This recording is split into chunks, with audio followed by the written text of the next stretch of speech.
This is Laura Muntz's garage, and after a very long winter, it's time to tackle it. I think this space was basically loaded up at the end of fall, like a lot of other garages were. Loaded up with 4 bikes, gardening equipment, and boxes of things she no longer needs.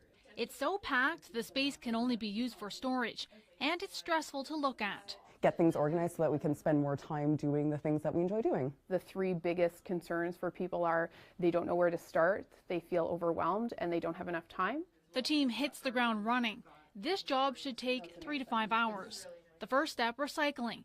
Trying to find someone in the community who can use each item, avoiding the landfill. We start finding permanent homes for every item. Ideally, as you can see here, we try to set things up on a way that you can take what you need without having to move things around. Letting go of items isn't always easy, but it also declutters the mind. When you have your space organized and everything has a home and you feel comfortable and in control of your space, it does vast improvements. Next step, making it easier to stay organized with the long term in mind. You can take what you need without having to move things around. So if I need a shovel, I can just do this, and it's very easy and convenient.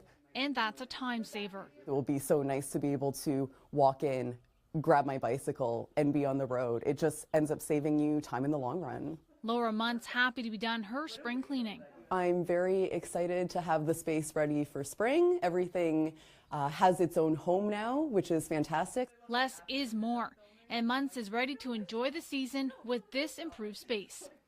Natalie Van Roy, CTV News.